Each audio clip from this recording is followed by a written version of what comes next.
darle la facilidad a todos de que puedan participar. Bienvenidos, ya estamos en vivo por Facebook y por Instagram. Podemos estar en todas las plataformas para poder hacer llegar la información a todos aquellos que quieren escucharla. Como iba diciendo por Instagram, estamos aquí hoy, tengo el gran honor de entrevistar en vivo al periodista, el reconocido periodista con una larga trayectoria. No todo el mundo se acuerda de esa parte porque nos acordamos todos, por supuesto, de que fue alcalde de la ciudad de Miami, luego de ser comisionado, por supuesto. Aquí tenemos a Tomás Regalado. Bienvenido, alcalde, a esta entrevista. Muchísimas gracias por su tiempo.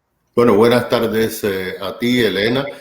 Gracias por lo que tú has hecho, por lo que ha hecho tu familia, por la labor profesional que ustedes todos hacen en favor de la libertad, no solamente en Venezuela, sino en todas partes del mundo y también por nuestra comunidad, porque en definitiva aquí somos lo que somos ahora, gracias a personas que han construido esta ciudad. Así es, y bueno, yo siempre lo he dicho que los venezolanos le debemos tanto a la comunidad cubana por habernos acogido, somos parte de la familia, siempre lo he sentido con su familia y de verdad que eso ha sido una sensación, creo que tienen todos los venezolanos que llegan a Miami, por eso nos quedamos aquí.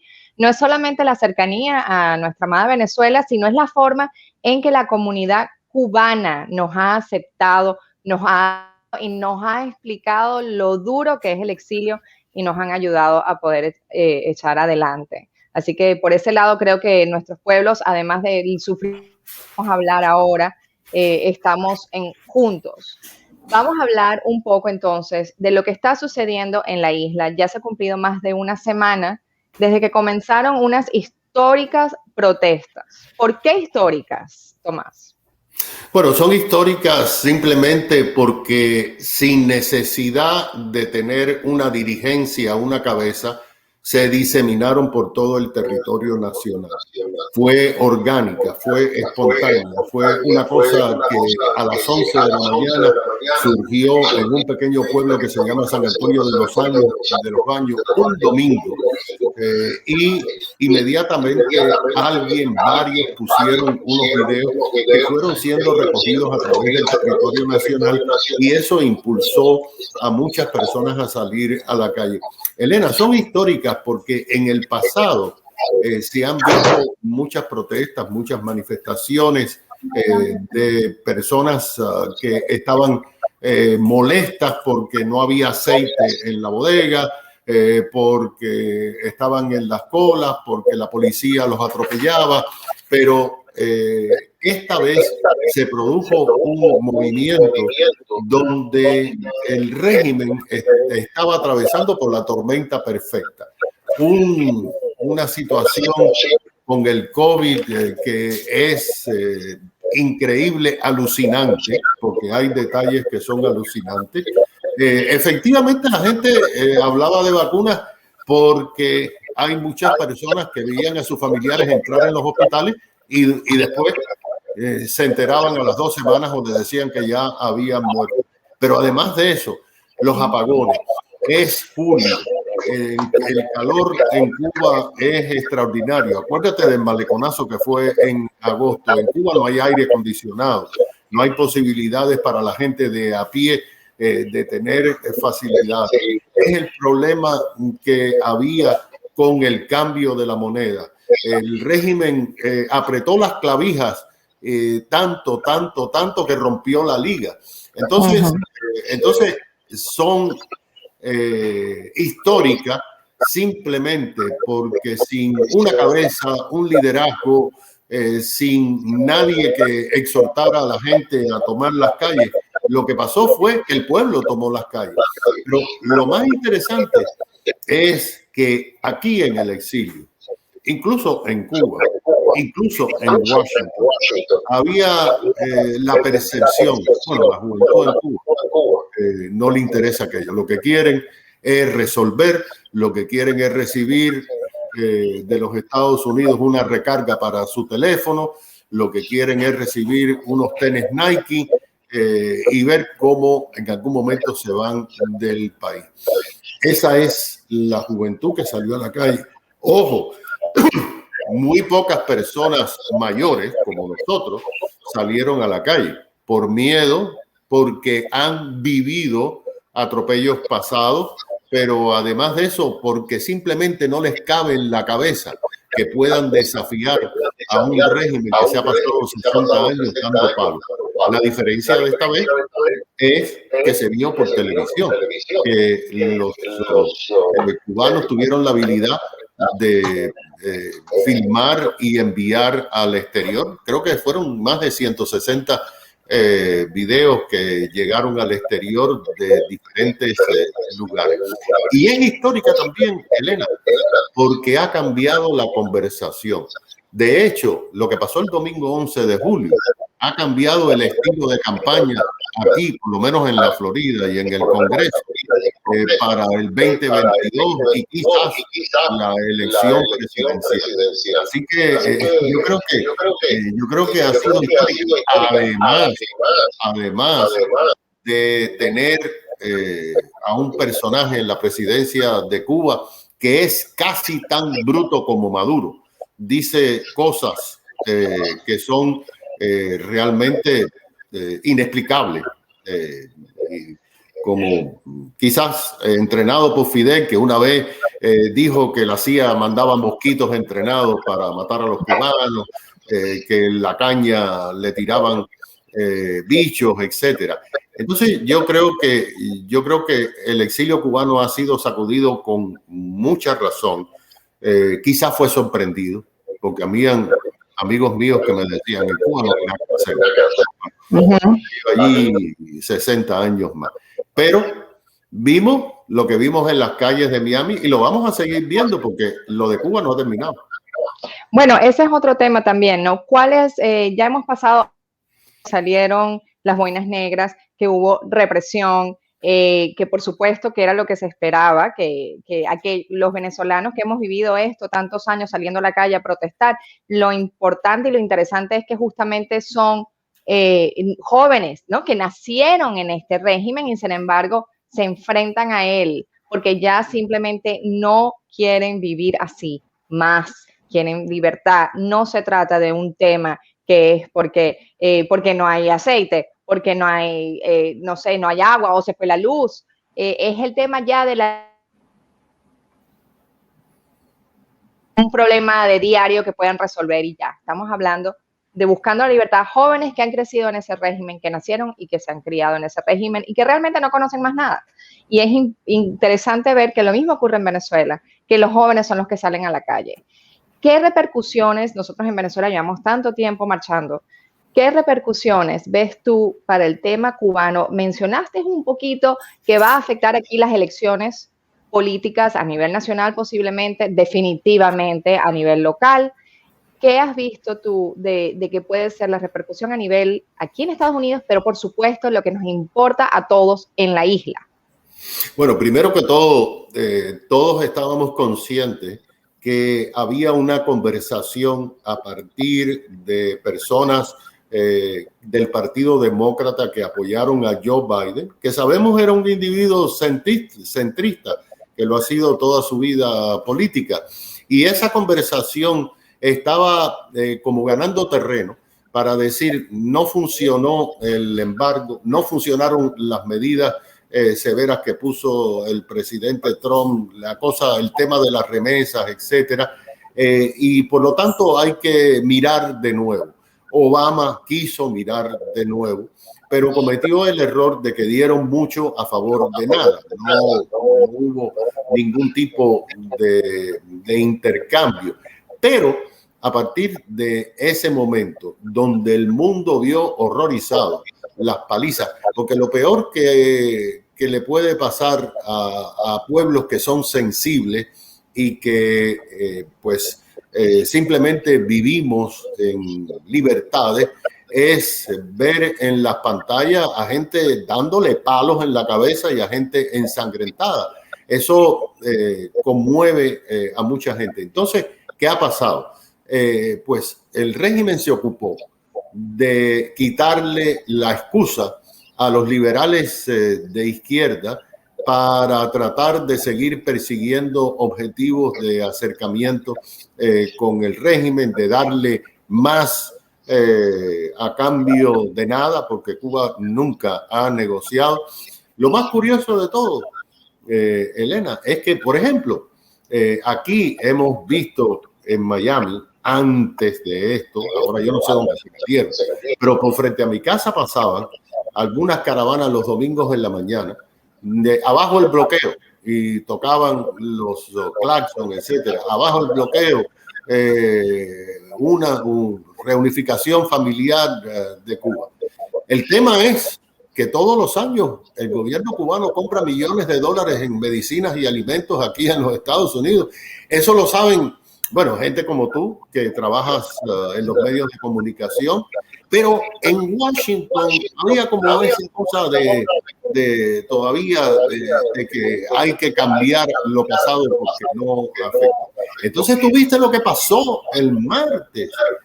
Ayer, el martes, en el Comité de Relaciones Exteriores de la Cámara de Representantes, donde hay dos cubanos americanos, un demócrata y una republicana, Andy Osíris y María Elvira Salazar, que son miembros. Bueno, pues llegaron dos de las más poderosas congresistas de los Estados Unidos de América. Llegaron y se sentaron a preguntar, que son Debbie Wasserman Schultz, que fue presidenta del Partido Nacional Demócrata, del Comité Nacional, y Val Demings, que fue fiscal el enjuiciamiento de Trump y que sabemos que está aspirando ahora al Senado de los Estados Unidos. Entonces, esas dos damas se pararon ante los testigos, pero se pararon para mostrar una posición que pudiera haber sido Elena Poleo hablando.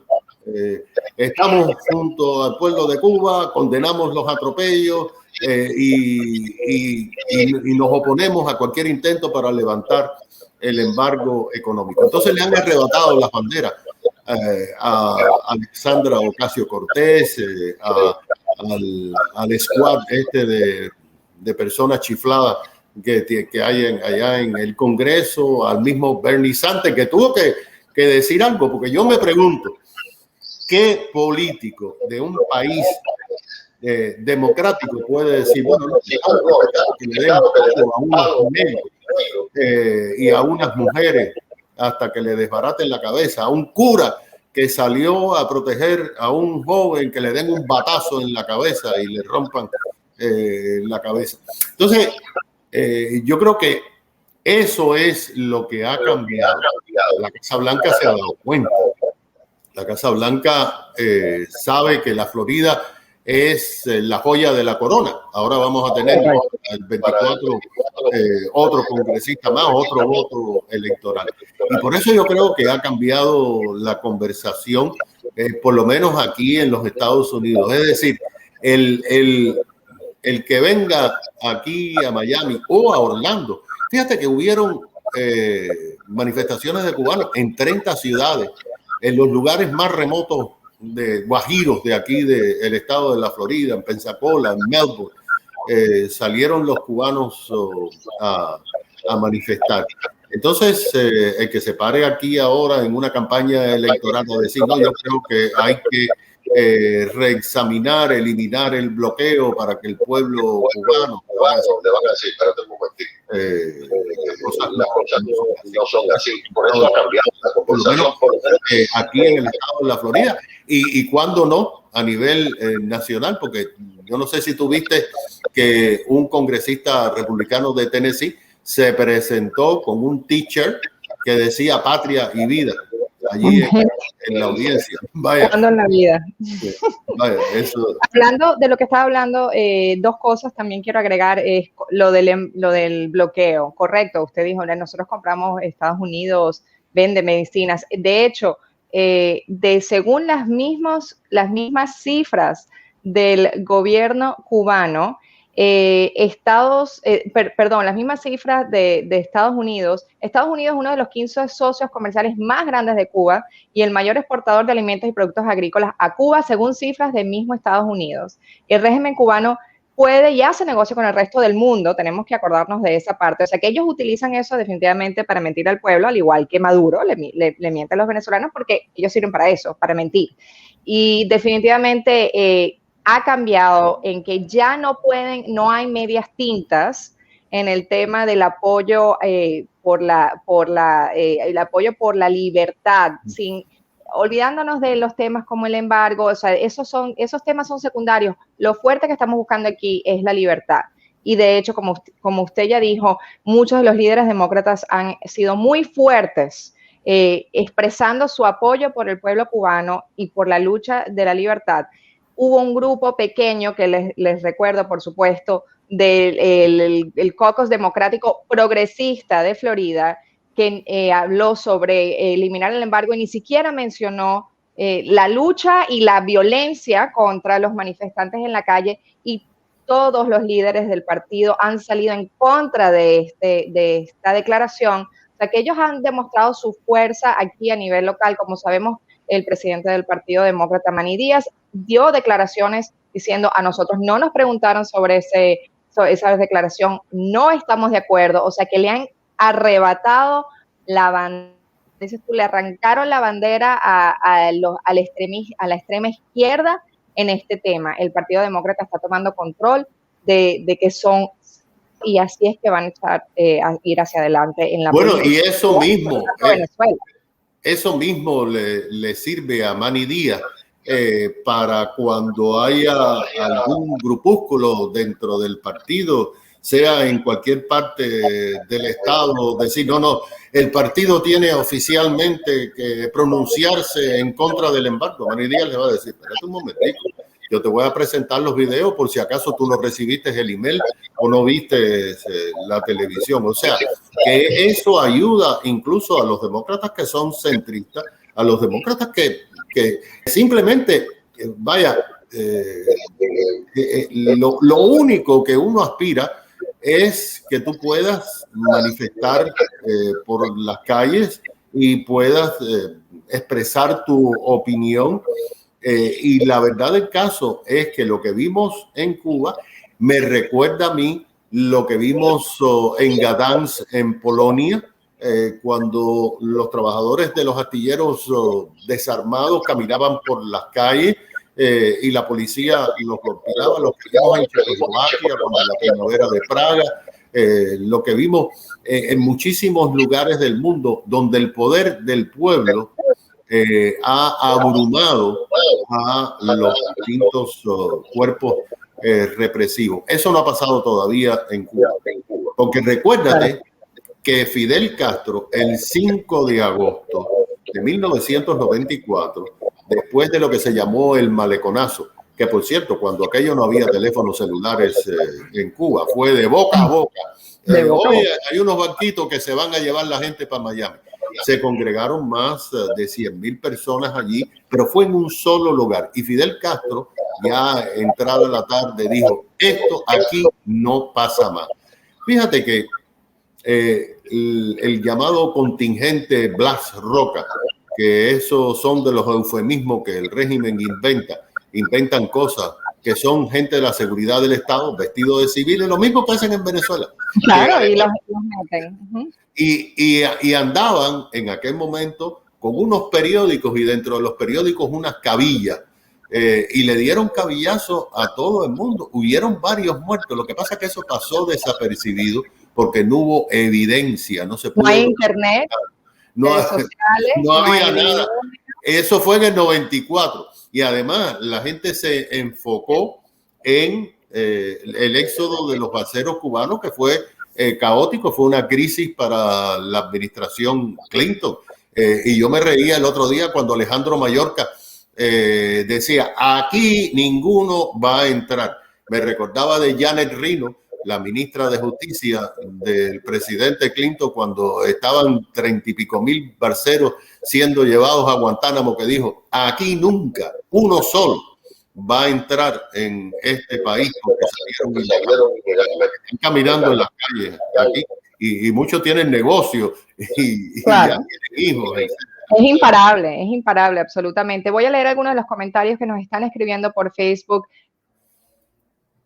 Rodríguez, señor alcalde. La revista Arte Latinoamericano nos escribe: estimado Tomás, use sus influencias, por favor, para tomar en cuenta la petición de intervención humanitaria para las Naciones Unidas. ¿Qué podemos hablar? ¿Existe una posibilidad de una intervención humanitaria, de una ayuda humanitaria? ¿De qué manera se podría hacer eso? ¿Sería algo que podríamos buscar? Yo creo que eso es un proceso pero que muy difícil. Y definitivamente para buscar una coalición en las Naciones Unidas es casi imposible. Los Estados Unidos tienen, no es que Cuba tenga 50 aliados en las Naciones Unidas, es que Estados Unidos tiene 50 o 60 países que son enemigos, pero esos pequeños países que son minúsculos, muchos de ellos tienen un voto en la Asamblea General, igual que lo tiene Estados Unidos, Francia o Canadá o cualquier país desarrollado. Entonces, ¿qué pasa? Todos esos países, número uno, o le tienen miedo al régimen de La Habana porque o les encanta seguir su formato porque son revolucionarios, se dicen revolucionarios, dicen que son de la izquierda progresista, dicen que están con el pueblo y así se quedan permanentemente en el poder. Y lo que son unos delincuentes corruptos que están. Entonces, yo me recuerdo de los cascos azules en el Líbano. Yo estuve en la invasión de Israel en el Líbano, que se llamó Paz para la Galilea. Nosotros salimos de Jerusalén con una escolta del gobierno militar, cruzamos el río Bawali, fuimos avanzando, nunca llegamos a Beirut. Pero en una ciudad, creo que era Tiro o Sidón, en una esquina de 4 esquinas, había por aquí los cascos azules, aquí estaban los guerrilleros de Al-Fatah, aquí estaban algunas tropas de Israel, aquí estaban otro grupo desorganizado, y aquello era una confusión. Lo mismo pasó en Haití. ¿Tú te recuerdas de la invasión de Haití? Yo estuve también, porque nos llevaron de la base de Guantánamo a reportar la invasión cuando hubo que rescatar a Aristide. Algunos cascos azules. Pero yo creo que esa es una posibilidad que en este momento Estados Unidos no puede lograr en el escenario mundial en las Naciones Unidas. Ahora, una acción militar, Elena, hace falta cruzar una línea que es casi gris, casi invisible, de una crisis humanitaria que cambie a una amenaza a la seguridad nacional. Entonces, eso es importante recalcarlo, que la gente no lo comprende, creo yo, por emociones aquí. No se trata solamente de una crisis humanitaria, tiene que haber realmente amenaza a este país para que se pueda justificar un ataque, una invasión, un ataque bélico de algún sitio, de alguna forma. Pero exactamente, incluso ya tenemos un agravante. El presidente Biden ha dicho: yo no planeo enviar tropas a Haití. Y Haití es un poco caótico en este momento, es más que caótico. Ojalá que este primer ministro pueda encaminar al país, pero yo pienso que Haití es un país fallido totalmente por las circunstancias y por las gangas. 5.000 o 6.000 miembros de gangas son los que controlan esa nación. Ahora vimos que han sobornado a los guardias que cuidaban al presidente para poder hasta llegar a la habitación, o sea, asesinar al presidente de Haití. Entonces, yo creo que nuestra conversación debe mantenerse dentro del tema de la violación de los derechos humanos. de la libertad de expresión, de la libertad de peticionar al gobierno, de la libertad de vida, de tener vida, porque están matando gente, de la libertad de tener habeas corpus, todas esas cosas que existen en los libros, en los países, no existen. En Cuba, en este momento hay casi 600 desaparecidos y nadie sabe, y las pobres madres van a la cárcel y le dicen, aquí no está, vete a Santiago. Entonces, yo creo que muchas personas con muy buena fe piden una intervención militar. Por ejemplo, el alcalde de la ciudad pidió que bombardearan a Cuba, aquí en el alcalde Francis Suárez. Vamos a hablar de eso. Vamos a hablar de ese tipo de peticiones públicas como la del alcalde, de decir vamos a bombardear, usted que estuvo a cargo de la oficina de comunicaciones a Cuba, vamos a enviar globos para el internet. ¿Qué vemos ahí de realidad? Bueno, primero que todo, lo que más quiere el régimen de Cuba es que funcionarios que tengan peso, que tengan visibilidad, digan a Cuba lo que hay que bombardearla, a Cuba lo que hay que invadirla, porque el régimen va a decir, te lo dije, mira, los americanos mandaron a ese alcalde a decir que bombardeen Cuba. Ahora, la internet, Elena, es lo que nos dio lo que tenemos. Eso es lo que voy a decir. El internet es lo que llevó a esto, porque es la conexión, el poder ver cómo es la vida fuera de Cuba y el poder ver, el poderse ver entre ellos y además ahora, como dice, compartir los videos, las noticias que salen de Cuba para el exterior. Entonces, el internet sabemos que ha sido una herramienta muy importante en lo que está sucediendo en Cuba en esta semana. Bueno, tú y Andrés estuvieron con nosotros allá en Radio y Televisión Martí cuando estábamos.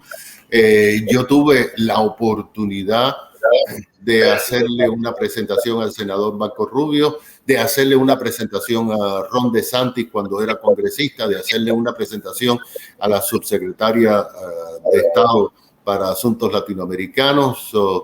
Se puede hacer. Lo hicimos de una forma minúscula. 2 o 3 casas le dimos que cambiamos de satélite. Ahora, mi amiga, lo que hace falta es voluntad política. No hace falta $1 billón ni rodear. Cuba va a poner el grito en el cielo. Van a haber países como España que van a decir, bueno, eso es una intervención de los asuntos internos, la soberanía, todas esas boberías que pueden decir algunas de estas personas. Pero se puede hacer. Es factible. Nosotros sí probamos satélites que movimos. Yo contraté una nueva compañía de satélite que está aquí en Miami, precisamente, y este satélite se posicionó y fue, claro, durante horas daba internet y después se movía alrededor y volvía. Pero lo interesante es que hay una serie, mira, hay una compañía en Canadá que no sé, no me acuerdo ahora cómo se llama, me voy a acordar del nombre. Esta compañía de Canadá se llama Fishing. Bueno, esta compañía hace eso por contrato con el gobierno de los Estados Unidos, porque acuérdate que en Irán, en Irak lo han hecho, darle internet a muchas personas. La Agencia de Información de los Estados Unidos, para la cual yo trabajaba cuando era director de Radio y TV Martí, que tiene Voz de América, tiene Radio Europa Libre, etcétera, también tiene una división de internet libre para hacerlo. Así que no es una locura decir que se puede dar internet a la gente. Y yo creo que eso sí va a alentar a los cubanos en la isla. Acuérdate, hay 500,000 teléfonos. Y yo creo que hay más. Porque las mulas llevaban más teléfonos. Ahora quizás la gente aquí se da cuenta, Elena, cuando ven en las tiendecitas, se recarga para Cuba. Muchas personas aquí me preguntan, ¿qué quiere decir recarga para Cuba? El teléfono, eso es, que aquí se paga y se recarga el teléfono para Cuba. Una de las cosas que me pedían los disidentes a mí, los opositores, cuando decían que podemos ayudarlo, cuando yo estaba en radio y televisión, Martín, bueno, mira, director, una recarga, porque el teléfono, vaya, aquí usamos el teléfono cuando no queremos hablar con nadie, nos montamos en el elevador y se pone el teléfono, o estás manejando y choca por estar texteando con alguien. Pero en Cuba, teniendo en cuenta que la televisión es aburrida, que el radio es peor, en Cuba el teléfono y el acceso a ver cosas es lo más preciado que hay. Entonces, esa sería la clave. Ahora, Cuba tuvo internet luego de justamente este acercamiento que con el gobierno de Obama se empezó a abrir el internet en la isla. Eso fue una de las concesiones y a partir de ese momento hubo internet. ¿No le parece que eso tuvo a lo mejor algo que ver, esa apertura de internet que hubo, porque la gente ve cómo es la vida fuera de Cuba y que justamente por eso debe ser que el gobierno no quería que tuvieran internet? Bueno, en primer lugar, yo participé, había otro cubano en un comité creado por la administración de Obama, que yo entré en ese comité del Departamento de Estado cuando fui nombrado por la administración Trump a Radio y Televisión. Ese se llamaba el Comité de Internet Gratis para Cuba. Pero los que estaban en el comité estaba John Suárez, que ahora está dirigiendo el Center for Free Cuba, que antes era de Freedom House, y estaba yo. No había más hispanos. Pero los miembros del comité eran representantes de las industrias, de Google, de esto, de lo otro, de Microsoft, y lo que se planteaba en ese comité, que Estados Unidos pagara la infraestructura para empezar a tirar cables y darle internet y entregarle la infraestructura al gobierno cubano. Eso se quedó así, engavetaron el informe, cambió el secretario de Estado, llegó Pompeo, parece que no siguieron aquello, pero mi amiga, ¿qué pasó? Google hizo negocios con el pueblo de Cuba y ellos son los que le dan la facilidad a Cuba de buscar los provocadores en lo que salen, le dan la posibilidad de bloquear cuentas de Twitter, de Instagram, de Facebook, etcétera, y le dan la posibilidad de hacer bloqueo. Entonces, lo que no entienden Estados Unidos y algunos que opinan que lo que hay que abrir todo es que el gobierno cubano no le interesa abrir nada. Que lo que el gobierno cubano quisiera es tener los tres monitos. No veo nada, no digo nada, no oigo nada. Mira, tú estabas muy joven, pero probablemente no estabas en la secundaria, pero en la década de los 80, en Cuba permitieron lo que se llamó el mercado libre campesino, que le dieron a los campesinos la posibilidad de cosechar e ir a los pueblos a vender. Un día, yo estaba en aquel momento trabajando en los programas de Cuba, se produce un discurso de Fidel Castro que nosotros lo estábamos monitoreando, donde anuncia que se elimina el mercado libre campesino y usa el ejemplo de un guajiro que empezó a vender sus productos y al año y medio ya había comprado 5 camiones, había contratado a 10 individuos para que trabajaran por él y según Fidel había corrompido al primer secretario del partido en la ciudad, a los jefes del comité de defensa para poder hacer lo que le daba la gana. Y ahí se acabó. Porque en Cuba no puede darle a los cubanos. Tú sabes que dicen que los cubanos, tú le das un dedo y se cogen la mano. Entonces, ¿qué pasa? El régimen no quiere los cuentapropistas, no quiere los que tengan un negocito. Sí, te permiten arreglar percheros rotos, pero cuando ya tu paladar alcanza más de 10 o 15 empleados, el gobierno... listo, hasta ahí te cierran, claro. Entonces, Elena, el plantear que la sociedad civil, vas a ver discursos, no, porque la sociedad civil hay que ayudarla y vamos a poner negocios en Cuba, vamos a abrir al turismo para que los cubanos vean la democracia. Ya los cubanos saben lo que es la democracia, primero porque tienen familiares en el exterior y mira, te voy a contar una cosa. Cuando yo estaba en la dirección, un día en el noticiero me dicen, director, hay un hombre llamando de Santiago de Cuba, la región oriental, por teléfono, que dice que quiere hablar con usted.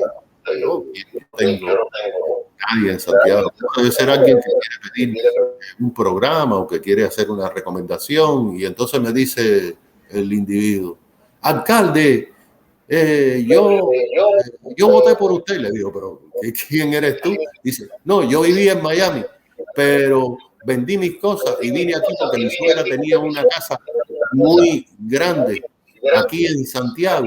Invertí como 100,000 pesos, hicimos un restaurante grande, un paladar, pero la acaban de acusar de trata de blanca porque dice que tenía unas muchachas aquí y lo que parece es que el jefe del partido le encantó la casa y ahora yo me tengo que ir y ahora ¿qué yo voy a hacer? Claro. No te puedo repetir lo que le dije. Claro. Pero y después me dio pena porque el individuo estaba desesperado, pero yo le dije, mira, te chivaste, en otras palabras. Claro. Pero esa es Cuba. En Cuba, Fidel dijo, y eso es lo que no entienden los que dicen que hay que abrir el país. Dentro de la revolución, todo. Fuera de la revolución, nada. Nada, así es, justamente. Y con eso vamos a cerrar esta entrevista. Todos pueden ver al alcalde Tomás Regalado en Mega TV, en sus programas, en sus comentarios y por supuesto en toda la radio de esta ciudad que todos estamos buscando para entrevistarlo y nos diga un poco de la perspectiva histórica y real ocurriendo en Cuba en estos momentos. Tomás, muchísimas gracias por tu tiempo, te agradezco de verdad que nos hayas acompañado hoy. Espero tenerte de nuevo en los próximos meses para seguir comentando este tema y muchos más y cualquier otra cosa que salga por ahí. Bueno, muchas gracias, Elena. A ti, saludos, Andrés. Muchísimas gracias. Muchas gracias a todos los que nos acompañaron y por favor compartan este video para que los demás también se puedan enterar de la realidad en Cuba. Muchísimas gracias, alcalde. Hasta luego. Hasta luego.